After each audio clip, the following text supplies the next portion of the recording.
refused to stand up. The speaker said, well, of course, close the debate. And in 30 seconds, the debate closed. And they laughed, they kept Ramesh Jack. I don't know why they're fighting for me to talk. I can barely talk, you know. Since I born, I should have tell to talk. So why is he beating my talking? What if I was afraid? I wasn't going to talk anything about any back account anyway. That's not my style. I will do that. But I will tell you, if I had been given my chance to talk, I would have told Mr. Manning and them that you can't teach people integrity. I would have told Mr. Manning yesterday that no law could be passed to teach people integrity. Either you have it or you don't have it. I would have told Mr. Manning that when he has a contractor at the airport for almost a year, who should be there? Back up at the airport, doing private jobs. That is not integrity.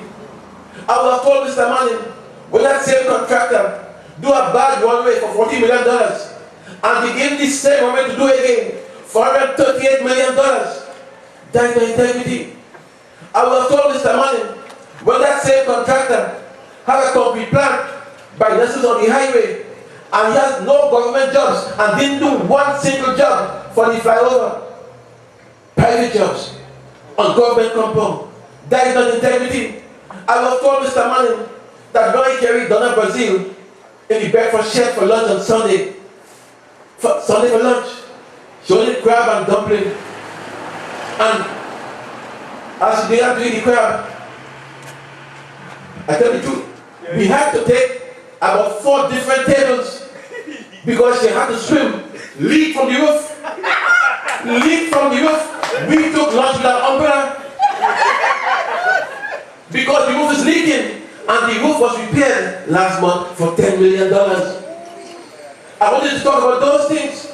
I wanted to ask Mr. Manning, how do you have a breakfast shed all these years? Breakfasts. Okay. And you know something? Donna Brazil, she says, Jack, I now want to get a doubles. Is that in there? I call your name. I want to get doubles. I say, well, doubles. I called the secretary what it was.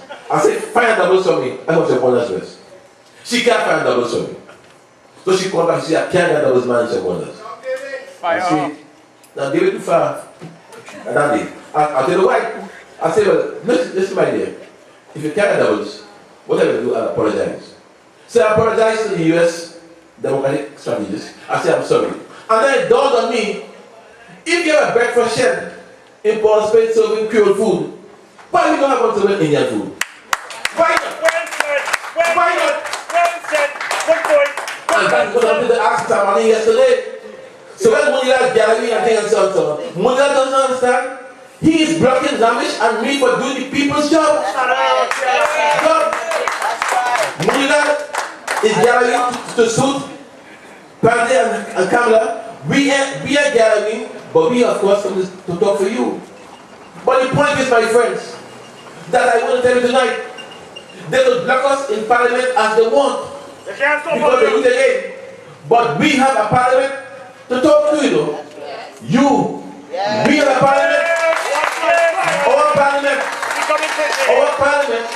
is the parliament of the people. And that's what I'm talking about. So let's talk. Because I tell you tonight that nobody will muzzle us. Nobody. Nobody could do that. Nobody could do that, man. As long as we have you, the people. The people's parliament. They were right there behind all that. Every Wednesday, they meet. It's good tomorrow. And they make more threats. They'll call us vagabonds and crooks and thieves and so on. But I tell you, they could do what they want. They will never kill our spirit. That's right. Our spirit. My people, in politics, I have learned 2 things in politics. 2 things. The first thing I've learned is that there are 2 types of people in this country. Those who are afraid to try because they have no confidence and ability to effect any kind of change, and those who are afraid of failure. The nice thing is that we are not in any one of those groups. Right. Because there's a third group, you know. And the third group is the group that shows grit, that shows courage, that shows guts, determination, and shows fight. Yes. And I tell you tonight, that is the group in which we belong. Yes, sir. Yes, sir. My people, now is the time for change, and you must make it happen. We are not here as judge and jury of the UNCA, but we are on this platform of change to tell you that the future of this country is in your hands, is in change. We tell you today that if you want to get a better country, the only solution is to get rid of the PNM. Yes. The only way to do that is to reform the UNC from within. We need leaders of character. Many of them now in the UNCA are burying their heads in the sand as ostriches. But if you want to be in government, then I tell you tonight, those of you who are here and listening, join this platform for change. On Friday of this week, or possibly Monday for the latest, we shall be distributing 20,000 manifestos for change by hand. Those manifestos will tell you where the UNC was, where it is, and where it should be, and will tell you what changes you should have. Those manifestos shall also be put in the daily newspapers in a 4-page pullout, and we shall ask you to collect your views, your advice, because the manifesto document is not a final document. It is to get your views on what are the changes you want in the UNCA. My dear friends, we shall of course give you our email or phone numbers. We shall have in the newspapers full-page ads telling you how to contact us. And for the next 3 weeks, we shall be going on the ground to mobilize, to make sure that every household, every one of you, get a copy of the document, Manifesto for Change. And then we shall call a mass public meeting in Faizabad, the cradle of change, the struggle for change, the epitome of change. A mass public meeting on Thursday, March 28th. Thursday, May 28th. A mass public meeting in Faizabad. And that meeting, we shall of course solicit your final views. Let me tell you 2 things before you leave them. One is, I went to see a guy today. The guy name is Ramocha. He was Mr. Panda's driver for 5 years.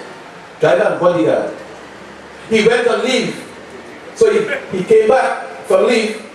And when he came back from leave, before he went on leave, Mr. Panda gave him a letter to give to the parliament that his leave is for 2 weeks and so and so.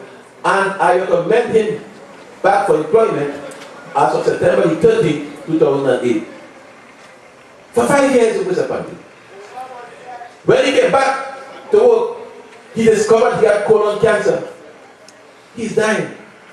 So he told Mr. Pandey, I have colon cancer. By phone, the very same day, Mr. Pandey fired him and then leave the keys with Dave. He left the keys with Dave, with tears in his eyes. He went home and had not been seen by Mr. Pandey or anybody else since. So he called me this morning to give me the story and to ask me to take it and play it as a recording a message before he dies. I told him because it's supposed to call us. I will tell the public. He said, Mr. Warner, please let the people know the kind of person Mr. Pandey is. Ramrotan is his name. I promise him I will do so, but believe me, it is too painful. I haven't gotten the heart as yet to play it for you. But trust me, I will. Because there are many others like him. And therefore I say to you tonight, I make a clarion call to all those persons who in some way Mr. Pandey has offended. Tonight I make a clarion call to all those persons who in some way have become disenchanted with the UNCA. Tonight I make a call to all those persons who have become fed up, who have in some ways given up hope. I say to you tonight, come back home. Come back to the UNCA, which will have change. Your voices will be heard. Your views shall be respected. There will be a place for you. And most importantly of all, based on our collective efforts,